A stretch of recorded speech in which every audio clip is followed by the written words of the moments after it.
There we go. Cool. And then go back to sharing my screen. Sorry to be jumping in and out. So, okay, today we are joined by two very awesome founders who are doing amazing work in Japan's upcycling space. That is Huang from Peel Lab and Taichi Isaku from CoCooking. These guys are doing some amazing and very innovative things to try and reduce the amount of food that is wasted in Japan. Before I ask them to introduce themselves, let me take a second to introduce you to today's event and also to our organizers. So today's event is being organized by GourmetPro, and we are Japan's premier network of food and beverage industry experts and consultants, and we support businesses with end-to-end solutions for their operations to and in Japan, as well as Asia. In addition to providing expert consulting services, we also write Japan's #1 newsletter, focusing on innovation in the food and beverage industry in Japan and Asia. If you scan the QR code on screen, you can access our newsletter. We are always eternally grateful to anyone who checks out our stuff, likes, subscribes, and even shares with friends and colleagues. We also really welcome and would love feedback. So moving on to a little bit more about today's event. The Food Tech Founders Chat that we're hosting tonight is being organized as part of our GourmetPro Innovation Network, or GIN for short. We're not about the booze. We're more about trying to build a grassroots community of people in the food and beverage industry who are interested in innovation in Japan. Basically, we noticed that there is a white space in Japan for a friendly community of food and beverage enthusiasts. So we set up GIN to fill that space. And we want to grow our community and welcome everyone from corporate members to startups, academics, pretty much anybody that is interested in taking part in casual community activities that help promote innovation in Japan's food and beverage industry. The community is still very much in beta mode. We're still working things out, but basically we know that we want these fireside style chats with founders to be a big part of what we do. And today is our inaugural event. So welcome everybody. And with that said, let's kick things off. Probably by now you are wondering, who is this guy talking at you? My name is Toby. I am GourmetPro's content manager. I am the editor-in-chief of Market Shake, and I am also the moderator for today's event. I would like to remind you guys that if you have questions for our speakers during the discussion, please just post them into the Zoom chat. And at the end, we'll have about 10 minutes where we kind of go through them and ask them to our speakers. Also, if you're okay with it and you want to ask the question directly to the speakers yourselves, just when you're posting the question, please type like, I want to ask myself or something like that. And we'll unmute you, turn on your video, and you can directly engage with the speakers. So with that said, let's get to know a little bit more about our speakers. I'd like to start by asking Taichi from CoCooking to introduce yourself and tell me a little bit about your background. I'm going to stop sharing my screen now so you can take center stage. Okay.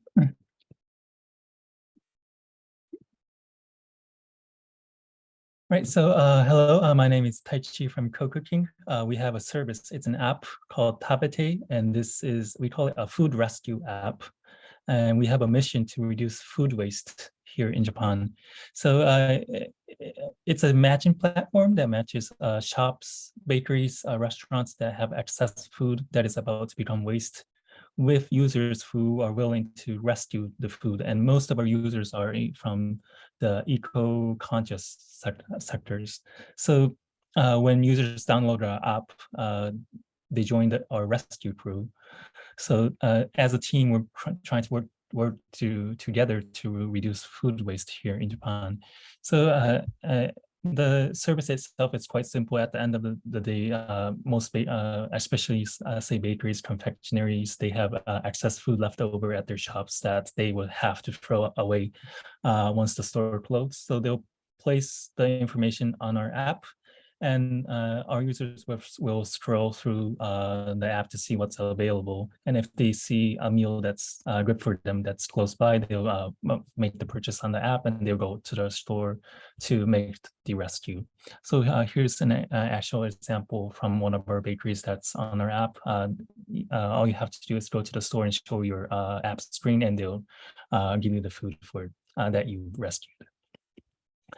So for shops, we don't take like a monthly fee or anything. It's just pay as you go. So we take a margin from the profit that from each meal that is sold.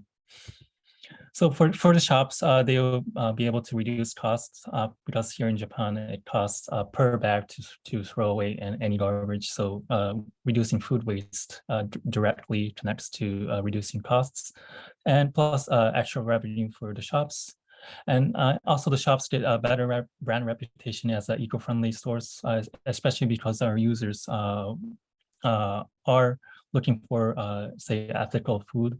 So they can reach new customers, and in most cases, we took a survey once, and the users answered that once they make a rescue at the store, it's more likely for them to visit the store again, even without the app.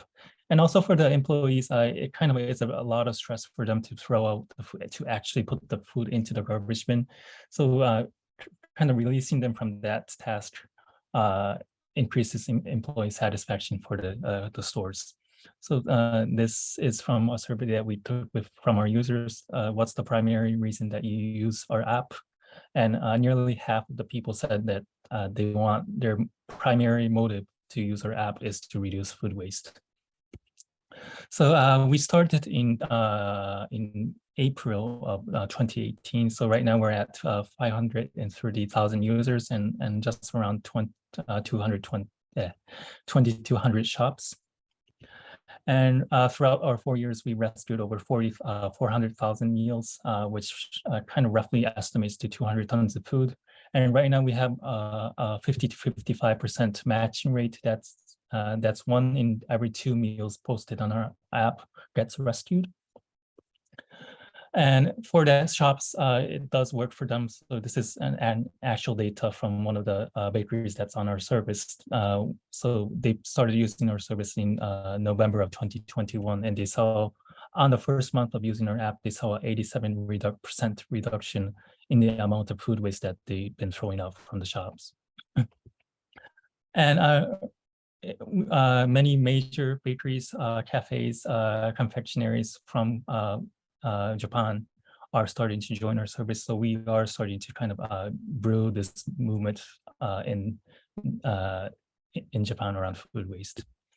So we have 2 missions. One is to help shops reduce food waste without sacrificing their profits. And 2, this is for the users. We're trying to help users make ethical decisions on a daily basis without without putting too much effort into it. So these 2 are our primary focus through the app. So I'm looking forward to having more discussions throughout the day. So that's it from me for now. Awesome, thank you, Taichi. So for Peel Lab and Jim's introduction, Jim has actually prepared a really cool video from Peel Lab to kind of introduce the company and their mission. So I am now going to share that with everybody. Give me 1 second. I just so everybody knows, I suck at Zoom. And if I am doing anything wrong, please let me know in the chat. You know what? I just realized I did something wrong. Give me a second. So when I share my screen, I also need to share the audio. Yep. Okay. So now I'm going to make this full screen and I am going to play. I'll play for like a couple of seconds. Can you guys, maybe Taichi and Jim, can you just let me know if the audio is coming through? Sure. Rising temperatures, rising sea Yes. levels. Okay. I'm going to skip back a little bit to the start and just play. Rising temperatures, rising sea levels, extinction, natural disasters, spread of infectious diseases, like the one that we're experiencing today. These are the effects of climate change, present more than ever, and the way in which our current society operates is only accelerating the process. But it isn't too late to stop it. Consumers are becoming increasingly aware of the impact that our choices have on the future of our planet. 80% actually prefer to know the processes that go behind the products they purchase, and they're also willing to pay more to ensure that their products are sustainably produced. And one of the biggest contributors to this issue is actually the weather industry, which is worth approximately $400 billion globally. We find leather in our everyday products, from the bags that we carry, the wallets that we hold our money in, and the furniture that we rest upon. But of the animal hide collected in the industry, 80% is wasted yearly, and 83 billion gallons of water is consumed in manufacturing, which makes it the #1 most damaging fashion material to the environment. If that wasn't enough, the effects are also harmful to our very own health, with a 35% increased risk of cancer for leather tannery workers. And this is where Peel Lab comes in as part of the solution. We aim to reduce food waste, prevent animal cruelty, and to reduce carbon emissions through a B2B or business-to-business model in which we produce plant-based leather made from fruit and vegetable scraps, such as coconuts and pineapples. Our plant-based leather is not only an alternative to animal-based leather products, but they also have many advantages to conventional leather. Compared to 107 kilograms with traditional leather, our leather uses only 4 kilograms of carbon emissions, which is actually less than eating a cheeseburger. In terms of quality, it's also lighter, it holds better durability, it's more waterproof, it's more scratch resistant, and maintains its original texture over years of use. And therefore, the sustainability of our leather doesn't only come from the manufacturing process, but also in the longevity of the product's use. Currently, we offer plant-based leather for custom designs, bamboo yoga mats, pineapple leather randoseru, which is a type of bag that many Japanese school children use, which is great for our market here in Japan. And we also produce other pineapple tote bags and wallets and many more. Our customers currently include the furniture maker Modern Form in Thailand and Demano, which is a Japanese lifestyle brand. We're also in talks with those in the automobile industry and a major sports brand in Japan. Ultimately, our goal is to replace 1% of the global animal and synthetic leather industry with plant-based leather by 2030, and we dedicate ourselves to several UN SDGs, particularly 13, climate action, 14, life below water, and 15, life on land. We hope you join us on our mission for a better future for our environment, wildlife, and for generations to come. Thank you for your time and for listening to this presentation.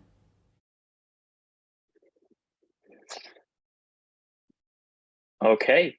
Thank you very much, Jim, for the video. And thank you both to Taichi and also Jim for your introduction. So now that we are all acquainted, I'm gonna kick the discussion off with an opening question.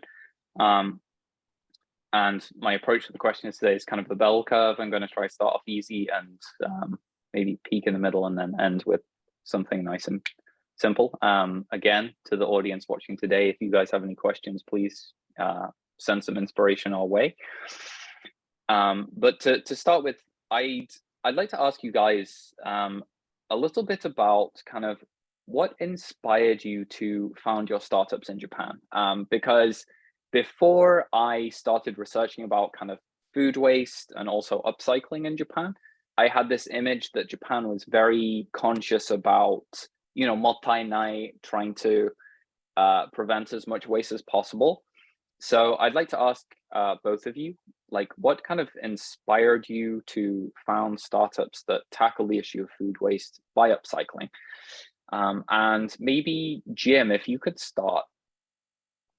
Sure, thanks. For me, it's really about curiosity, because I go to convenience stores and looking at the sandwiches, and I only see the white parts of the bread, and I'm always asking the question, well, where do the brown parts, of these sandwiches go, right? And so it kind of triggers from that on to other items, and it's not just Japan. We're focused on Asia Pacific, and I'm a big fan of drinking coconut water as well. And whenever I finish the water, I throw away the husk, and I ask the question, where do these husks go?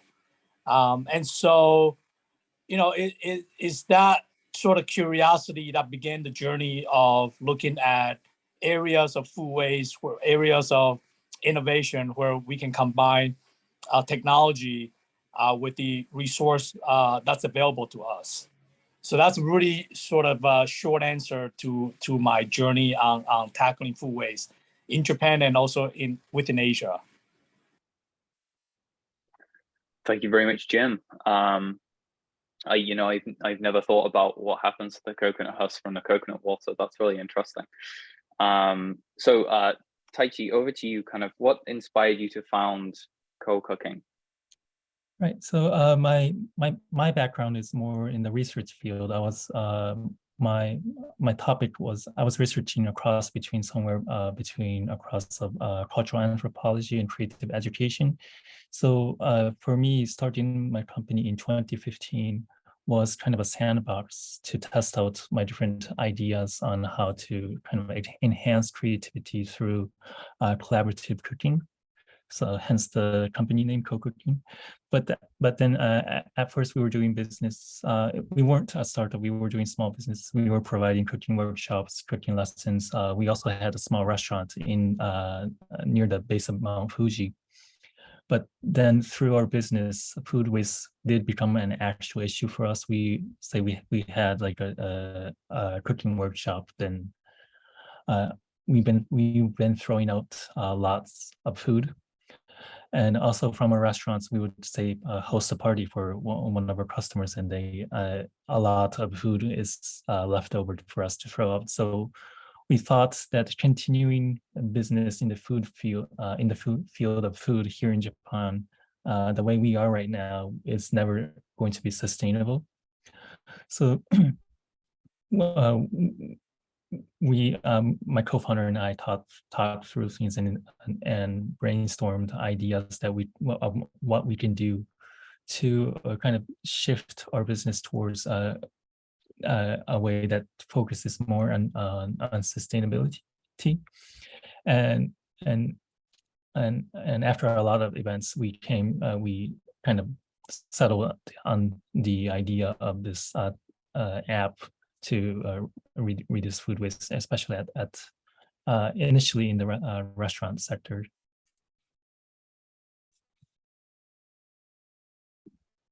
Awesome, thanks, Taichi. I'm just curious, the restaurant that you mentioned that you guys had at the base of Mount Fuji, do you still operate that? No, so we kind of a different team from the area operates it now. Right. Okay. So I think it's still a community cafe in the area. Awesome. So kind of, I have a follow-up question that I'm curious about. Like when you guys set out to begin both of your startups, your businesses, like what was the trigger, I think, to realize that in the case of Japan, the food waste issue is, big enough to require a solution? Like what kind of made you realize that, oh wow, okay, food waste in Japan is a big problem and it needs innovative solutions? Jim, do you want to start this one? Well, this is not my first venture sort of looking at food loss. I had previous 2 ventures that were also looking at ways where we can work with the food loss in Japan. And it's really through that process of speaking with potential, either factories or supermarkets or distributors along the supply chain that we realized there is a tremendous amount of food loss. And these are still edible food available in Japan. We read through a lot of statistics. 1 billion tons of food waste every year, costing us, $1 trillion a year, which generates plenty of carbon emission. That's contributing to global warming. Half of that food waste is actually here in Asia Pacific, and within Asia, Japan actually ranks top 3. And so when we were looking at waste, the amount of waste that's available that we can upcycle, and we are focused on upcycling because Japan is really good at downcycling. That's been the culture here, and I think this is really great. But I think with limited resources that we're going to have going forward, it's not going to be enough. And therefore, we need to look at not only downcycling, but also upcycling. And that's where we started the journey of looking at ways of how we can be beneficial and how we can add value to the amount of food waste that's available in Japan. And so I think this is where the journey has started, and I guess it's not going back the way it looks right now. So, yeah, thank you. Thanks, Jim. Yeah, I think that's really interesting, actually. Like, from my own experience, I know that in Japan, people are really, really good at kind of coming up with ways to limit the amount of waste produced. I think especially in like with the expertise they have in manufacturing and the ability to kind of Kaizen processes. So there's like less and less, they're more efficient, there's less and less waste. But what I think what's very interesting about what you just said is when it comes to figuring out, I guess, what is creative ways to do something new with the waste that does exist. I think that's where there is a kind of white space. So that's a really interesting way in. And Taichi, sorry. I just want to add one more point. And I think it's very encouraging to see that suppliers are all looking at ways where they can upcycle their existing resources. I don't know if the motivation is because there's an expensive toll charges, gas fees, for taking away those waste. But, people seem to be very helpful and cooperative in terms of providing those ways to companies like us. So that's a very encouraging sign. Awesome. Taichi, how about you? What was your kind of, I don't know if eureka moment, it feels like the wrong way to explain it, but like, what made you kind of realize that you needed to start a startup based on upcycling in Japan? For us, our primary motive wasn't necessarily the market size, but we were originally providing cooking workshops, and then at one point we had an opportunity to work with the slow food movement, and they wanted to do like a cooking event where they would buy I think they call it ugly produce in Japanese, kikakuga yasai.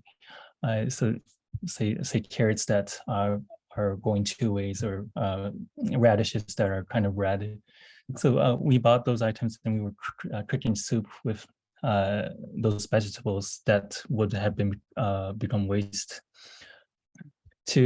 as a way to kind of enhance consciousness over the issue of food waste.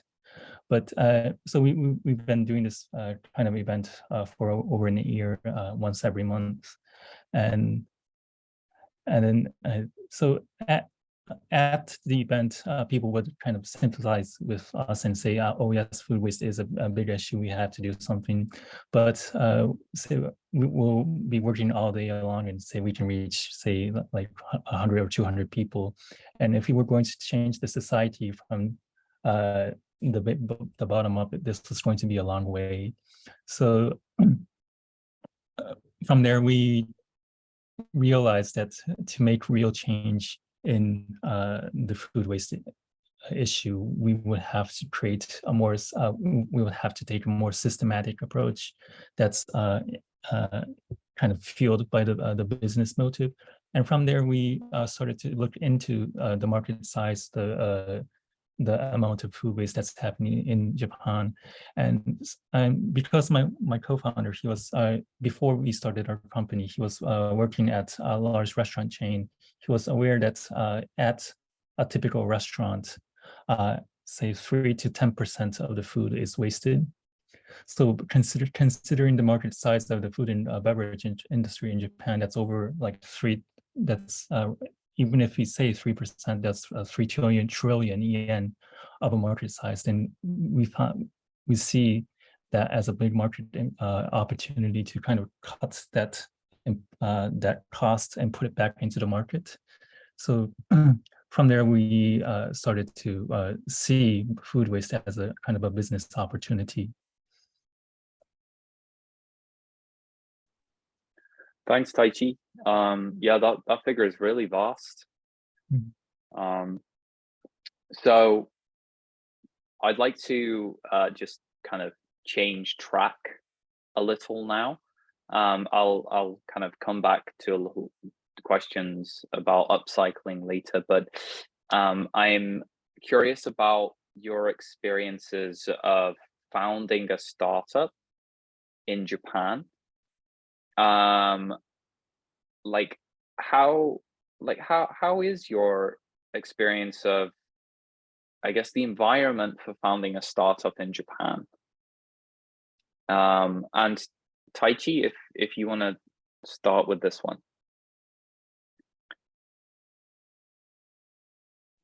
So this is my first startup, and so I've been only in the food tech market. So I do have a limited view, but so five years ago when we started our app, food tech or the innovation in the food industry wasn't as exciting as it is today. So especially for startups, because and especially for food tech around sustainability and say food waste. So we did have a hard time convincing people to fundraise their company. So we did have to kind of start small with our own money in the beginning. So that was kind of a hard time. But now, 5 years later, food waste is a big topic. Thanks to the SDGs, people are more aware of the importance of sustainability, the seriousness of the issue of food waste. So I do believe that we are in a better place than we were 5 years ago in terms of starting a new company or a startup, especially in the food tech field. Mm-hmm. Thanks, Taichi. Jim, how about you? Yeah, I would definitely agree with that. I mean, I feel like the ecosystem is growing like a hockey stick. You know, just like the revenue of our company here. You know, there's slow adoption rate at first. When we started introducing ourselves as a green tech startup, nobody essentially know what that means, right?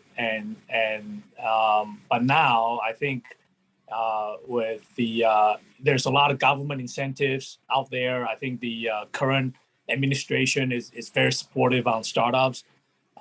You know, there's a lot of different events, pitch events, different programs for startups to get exposure. And so I think it's all starting to happen. The stars are getting aligned as we speak, which is great.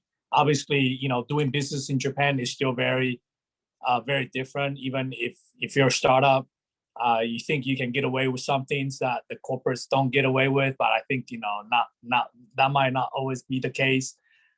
You still have to hunko your NDAs if you're asked to do that.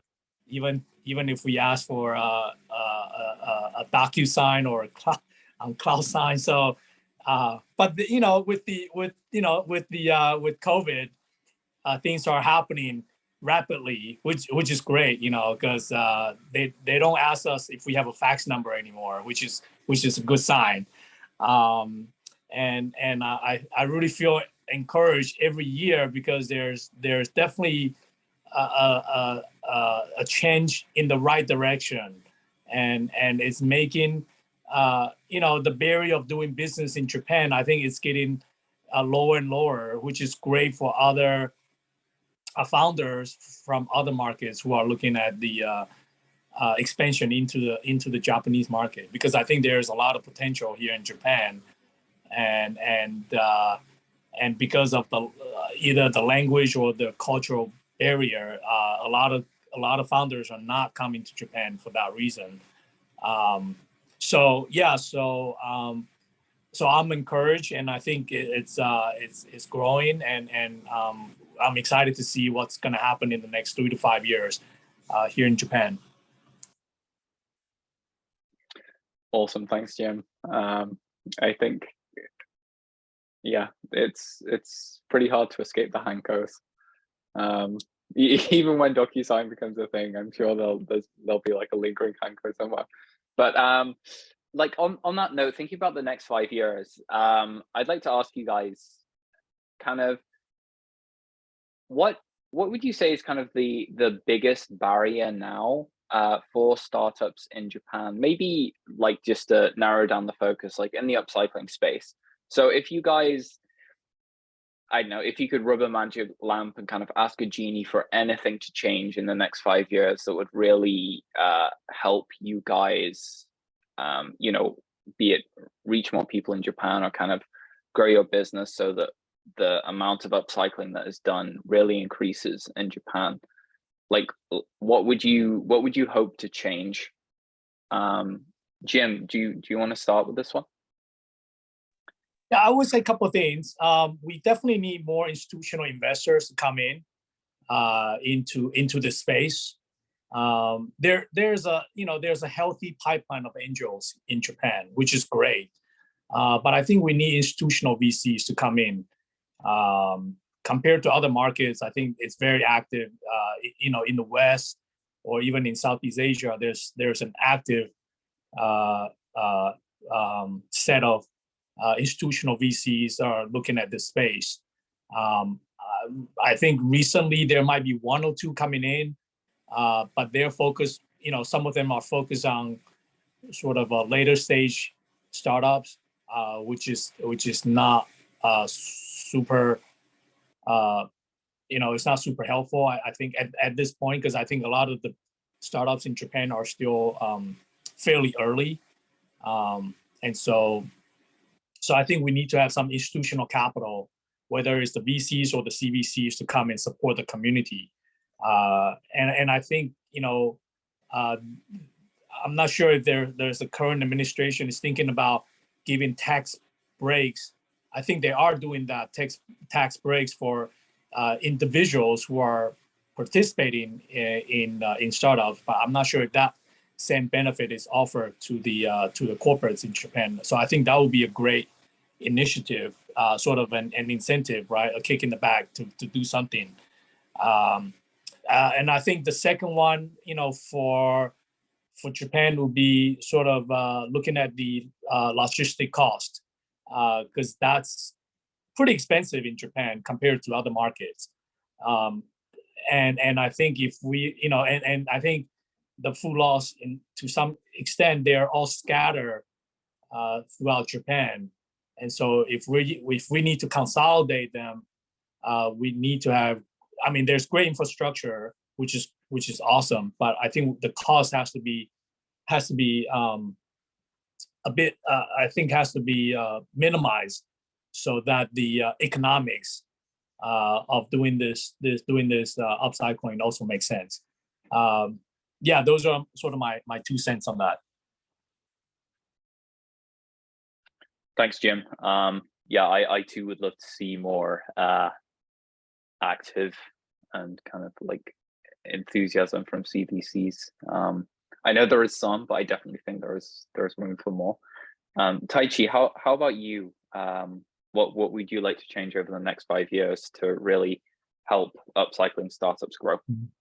And first of all, I totally agree on the approach of needing more VC money, especially from institutional ones. But again, my view is limited to the food tech field, but the food industry is kind of one of the oldest sectors of the Japanese market, and they kind of like to do business the old way. So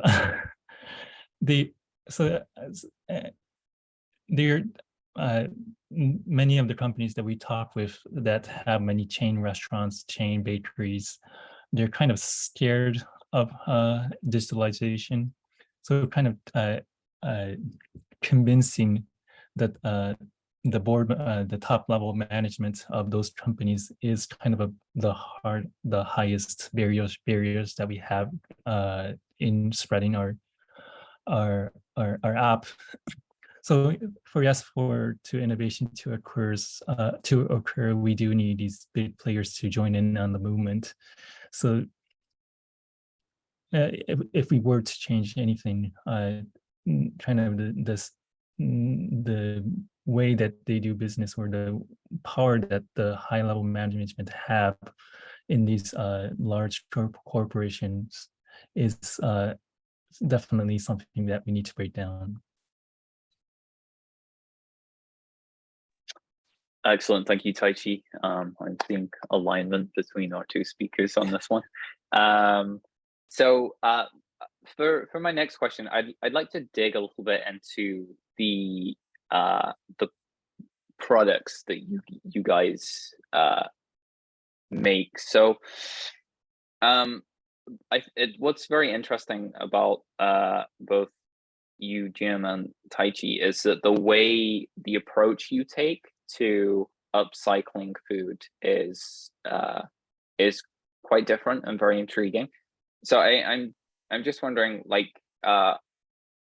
what is a little bit of the background to, like, why you chose to, for example, Taichi, your approach is like through a food tech, through an app to upcycle food. Why was maybe that the best solution? And also, yeah, let's start with that. I'm not going to complicate the question too much, but like, kind of, why did you choose your specific approach to upcycling? Taichi, do you want to kick this one off?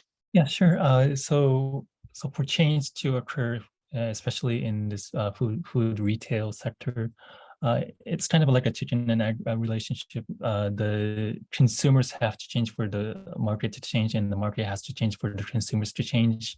So that's why we took like a platform approach that nudges both the retailers and the consumers to take action.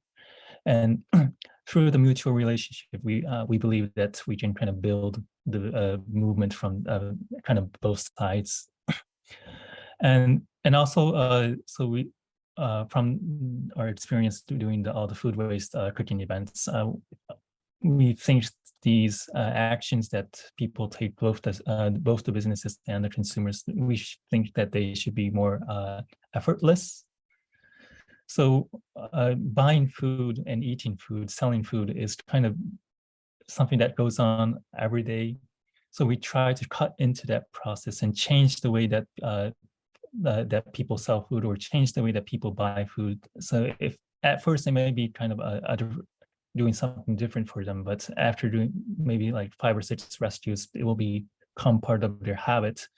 And then we can start cutting into people's way that they people's kind of attitudes towards how they do business or how they buy food. So in the long run, we think that's the better approach to changing how the food system works. Thanks, Taichi. Yeah, I think that's really interesting. I was recently actually, me and my partner were eating dinner together, and we were kind of looking at our phones, and we kind of had this conversation where we're like, we spend more time looking at our phones than we do at each other, I guess, for day to day. So I think a kind of way to the consumer is definitely through apps for sure. And another way, I think, as well, as I guess through something that you spend the whole day wearing, which is clothes, or accessories. Jim, kind of what inspired your approach to upcycling? Well, we were looking for a sector where we can make the biggest impact, and we found that the fashion industry and the leather industry is actually the second most polluted after oil and petrochemical, and therefore we wanted to do something in that space, and that's where kind of the genesis of where Pure Lab started. We did some research, and we did survey. We assessed the market to see whether or not this is the right timing and the right segment to go into, and to our own surprise, that people were very open, and they embraced the concept. And I think we were riding on the back of sort of plant-based meat, or the plant-based diet, and so why not plant-based leather, right? And so we were kind of riding on that boom at the same time, and the fact that you can create sort of leather, and I'll show you this is the bag that I don't know if you can see it clearly, but this is the bag. And if you visit our website or Instagram, we have a lot more photos. You can create leather from plants. That's actually pretty interesting. And when we made our pineapple, which is the pineapple landoseru, when we show it in front of kids, their eyes lit up, and it's like them going to Disneyland, and it's like they have never seen anything like that before. And so this is, these are the sort of the experiences that are very rewarding for us, and so we want to continue to look at new materials instead of just pineapples. We want to look at other materials where we can also upcycle into leather or fabric, and then we want to be able to approach different industries, such as the automotive, furniture, sports. These are all big industries where either they're using animal leather or plastic leather, both of which are not sustainable and polluting our environment. So we want to provide consumers, the awareness that there is that third choice. And with the awareness, then it comes with sort of accessibility and affordability. We want to make sure that everybody can access to it and actually be able to afford it. So we don't, we provide not only the leather material, but we also provide merchandise, different swags that uses our material. So consumers like you and I, we can approach our companies and say, hey, for Christmas gift, why don't we think about using pineapple leather to make some name cards, cases, or name tags, or wallets, or diary books. So the applications are tremendous in terms of what you could do with leather, and it's our mission to really raise the awareness and make sure this is affordable and accessible for everyone.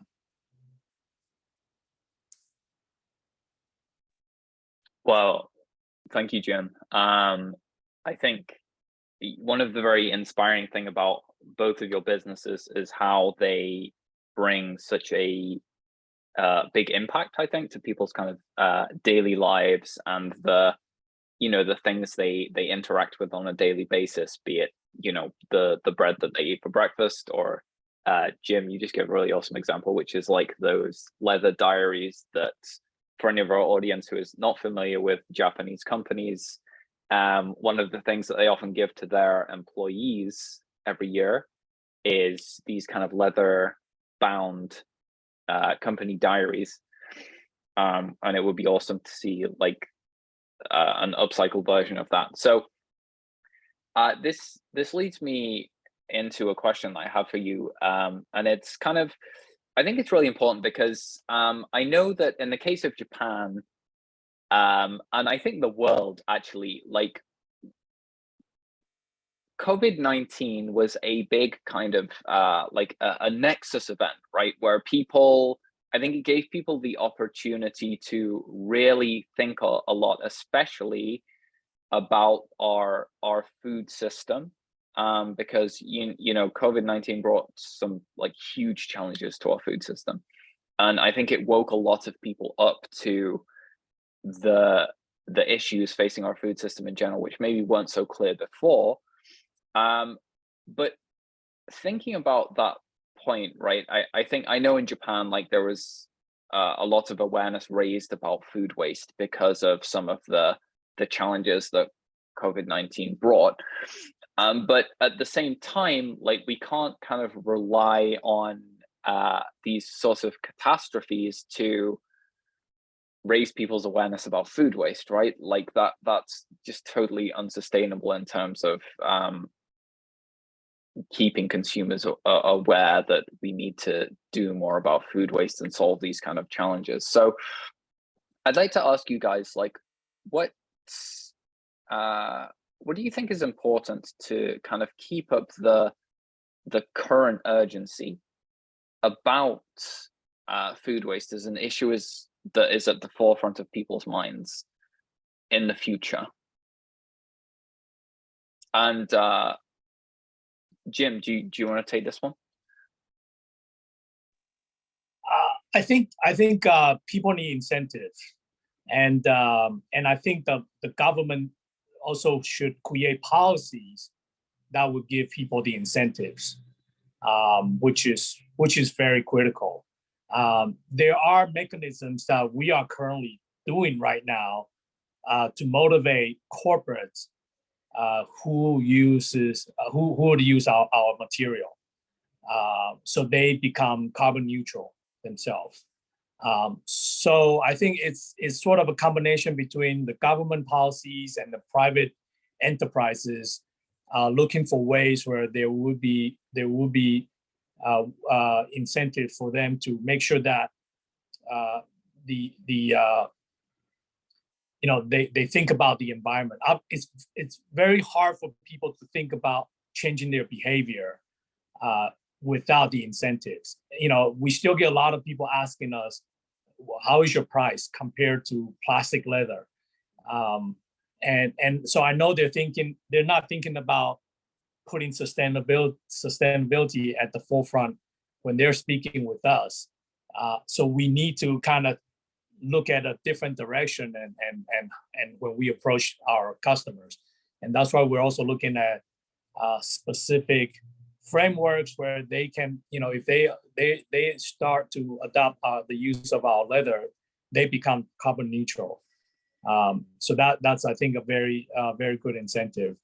And the other thing is just look. I guess the only thing is, if you look at global warming and if you look at people who are participating in the Paris Agreement, people are going to get charged. They are going to get charged for their carbon footprint. And so I think at that point, when you actually have to allocate budget to pay for your carbon footprint, I think people will start to make different decisions going forward. So I'm pretty hopeful. Obviously, it's going to be a slow process, but I think it's in the right direction. Great, thanks, Jim. So Taichi, how do you think we can kind of keep the urgency alive for the need to kind of upcycle and reduce food waste? So this kind of relates to my last answer, but being able to continue this, so the sustainability for the individuals or the corporations, So if it takes too much effort to reduce food waste each time, then it might be environmentally sustainable, but it's not sustainable in the long run because people are going to kind of burn out at some point.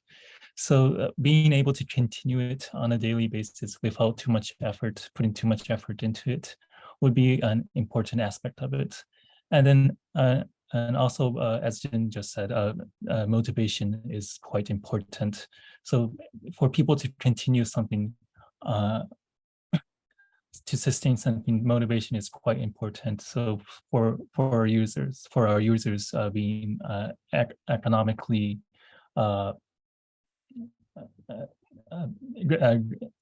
for the app being economically good for them would be a kind of motivation for them to continue using our app, and for the stores too, as I showed in my slides.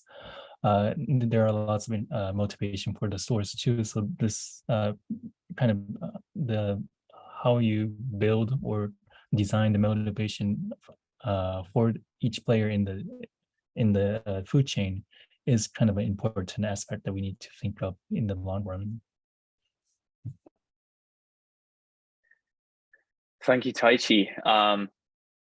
That's great. One of the things I've actually taken away from what both of you guys have said over the course of the discussion actually is it reminds me of, and I forget who the quote is from, and if anyone knows the answer to it when I say it, please like post it in the chat or say it. But someone said, like, if you want to change people's behavior, give them a tool, like, because rather than, you know, like telling them to change or something like that, when they have a tool, for example, like an app, or again, going back to the example of the diary or the bag gym, like when they have something that is with them and it's a constant reminder, it's just kind of using that tool is almost enough to remind them, or to keep it in the forefront of their mind, right? That they need to be doing something to address an issue or to change a certain behavior. So that's very inspiring. I think that's really awesome. Thank you guys for your answers there. We're actually approaching time, and I haven't given our audience the opportunity to ask questions. I do have one question in the chat from Judith, who asked our speakers, what is needed to create innovative thinking within Japanese communities? So let's kind of start with this. While this is being answered, if any of our audience has any questions for the speakers, please just put them into the chat. Yeah, guys, what do you think? What do we need to create innovative thinking in Japanese communities? I think, Taichi, do you want to start with this one? I think this is kind of something that you've worked a lot on. Sure. So I think definitely the answer is diversity. So especially like the market here in Japan, where there's the big corporations, and people would choose a company and work there for like 50, 60 years. You only meet the same people every day, then you won't get new ideas, you won't see different opportunities, you won't see what other possibilities there are. So kind of pulling people away from their original communities and mixing them up with other people. So say a community like this one would be definitely important, and seeing what other people are thinking, seeing how people are different from you. So that's a point of view that many people in the Japanese large corporation and the people in the government in different sectors of Japan are lacking.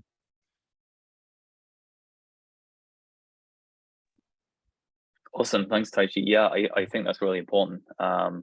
It's really key to kind of engage as many people as possible and get everyone excited about this. Jim, what do you think? Like, how can we create innovative thinking in Japanese communities? Yeah, definitely like diversity and inclusion. So you know, within Pure Lab, you know, we have a mandate that it's got to be 50% male and 50% female. And ideally, we like to have a CEO at the top who is a female leadership to give a different perspectives. So yeah, diversity and inclusion, I think for us are very, very critical as we kind of grow into the next phase. Yeah. Excellent. Thanks, guys. And thank you very much, Judith, for that great question. Do we have any other questions from our audience? Oh, yeah, we do have one. So we have a question here from Daniel. He's doing a business in Tokyo now, and he wants to build an F&B company, and he's still kind of coming up with ideas.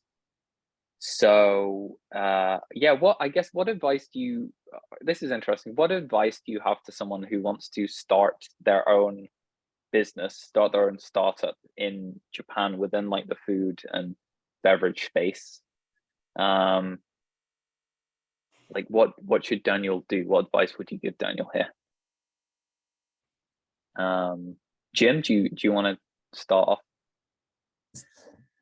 Yeah, sure. So I would recommend talk to as many people as possible, right? Talk to people like Toby and the GourmetPro, because these guys have their insights, they have their networks, they have experiences.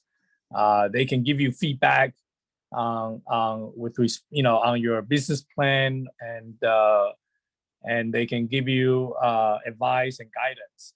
So yeah, my recommendation is do your homework and talk to as many people as possible, and get feedback, and then test the market, right? If you think that you can offer something that's not already available, then test the market. Start with a small pilot. When we started, we haven't even set up the company, and but we have some products available. And we started selling, and to see if we get any traction. And then 3 months into the process, we actually have people say, "Well, we're ready to buy." And that's when we realized, well, we better set up a company fast, and we better go and get a bank account because we actually have a buyer. So I would say do your homework and do your market research and test it. And you got people like Toby and his company to help you out. So yeah, there's a lot of great resources out there. Well, thanks, Jim. I'm inspired by that answer. Taichi, how about you? Like, what advice do you have for Daniel who wants to set up his own F&B? Basically in the same lines. So start small and talk to a lot of people, and find the one person that agrees a lot with you, that